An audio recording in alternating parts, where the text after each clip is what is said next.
Hajjat Sophia Nalule Akulira akakiiko bwenkanya okuza olunaku lw'abakyala n'abaana abawala abasoma eby'emikono omuli okuzimba amasannyalaze n'ebirala ku ttendekero lya Ssaabasajja erya Buganda Royal Institute of Business and Technical Education Mengo kyakikoze okubazzaamu amaanyi n'okubalaga nti emirimu egyo si gy'abasajja bokka. Kutambula obumuna bwe mulaba kukulu kati bwe batunda nze nakutandika kati ne bagamba Hajjati Abachina obagobye wano kakati ensonga ezo ze bagamba bwe muba muva wano mubeere innovative. Kyokka abakuutidde obutalekebwa buvunaanyizibwa bwabwe era neebaza Ssaabasajja olw'okuyambako okubangula abaana b'eggwanga. He has entrusted his regime to young people era abavubuka temuswaza Ssaabasajja Kabaka. Every year he brings a theme, the current one being temubongoota, encouraging us not to relax but always to be awake, active and working. Abakalaatidde obutennyoma nti kuba naye mukyala aliko obulemu wabula nga yasobola okusoma n'abeerako ne byasobola okukola n'okuyamba abalala. Ndi mukazi, ndi mulema, naye olw'okuba nasoma nze ndi wa bbeeyi.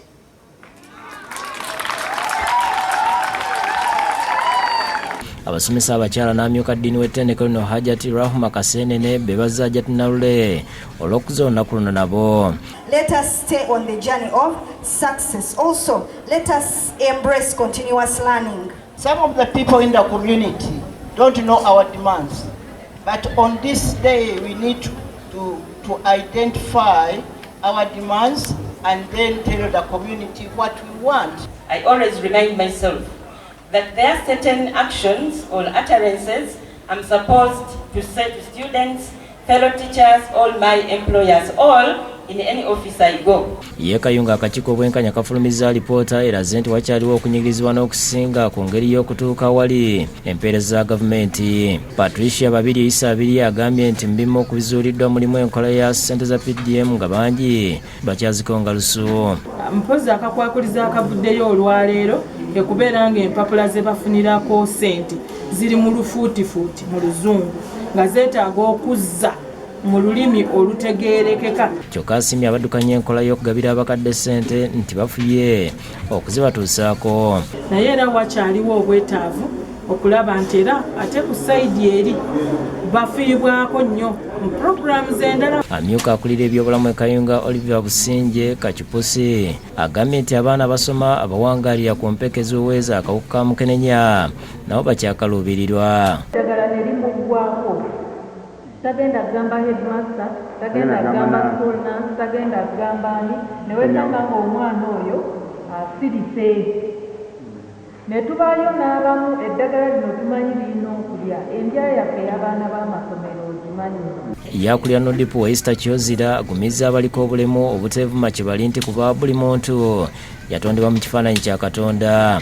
Abadde busaana ku ggombolola ng'akwasa abaliko obulemu ebintu ebyavudde mu kitongole kya Nalubwama Ministries omuli obugaali bawona okwekulira ku ttaka obuwunga n'ebirala ebikozesebwa mu kusoma. N'abazadde ali awo nga bazadde omwana nga talaba tunuulira Esther ogambe nti naye nga namulaba yayogera nga afaanana bulungi nga yeerabirira. Ye Agatha Nalubwama akuutidde abaliko obulemu okujjumbira pulogulaamu za gavumenti ez'okwekulaakulanya.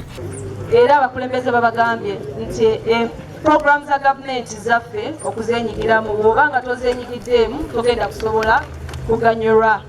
Ate minisita w'ebyenjigiriza n'emizannyo Janet Museveni ng'ayita mu kibiina kye yatandikawo okusitula embeera z'abakyala mu lubaga ekya Grameen bafunye ettaka eriwezaako yiika 12 mu tawuni kanso y'e Kakiri mu disitulikiti y'e Wakiso.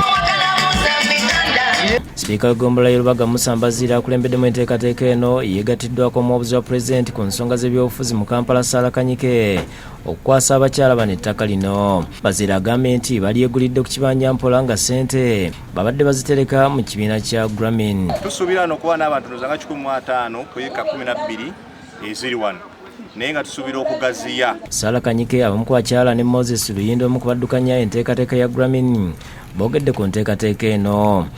Tutandikawo enteekateeka eno etuyita muliraano projekiti tuyita muliraano tufunye ettaka wano bwe tuli ekati ziwera 7 era abakyala bagenda kufuna tayito naye twagala tutandisewo na sayizi ntonotono 5 ku 7 5 ku 10 at most anasinga okufuna ekinene. Nti ffe bwe tuba tuzimba abakyala ate tubazimba nga tubakubiriza okusigala nga batwala amaka mu maaso, okusigala nga bakuba etoowaze eri abasajja baabwe, okusigala nga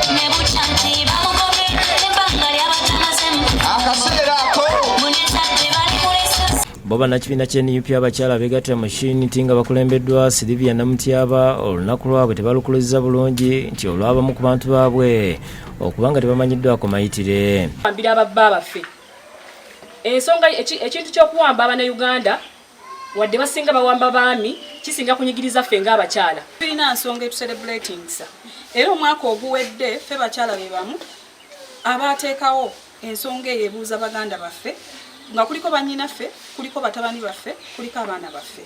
Ate ab'Uganda mu ggombolola ya Wakiso mumyuka basazeewo okulukuza nga bakola bulungi bwansi mu butale ne basaba gavumenti okubakendeereza ku misolo. Bakulembeddwamu yali yeesimbyewo ku baka bwa paalamenti owa Busiro Fred Kangave n'abaana b'amasomero. Nze nga Honorable Kangave awamu n'amasomero ag'enjawulo n'abatuuze tusazeewo tulujaguze nga tuyonja ebitundu byaffe. Abakyala abakolera mu katale k'Uganda basimye abalongoosezza. Abaana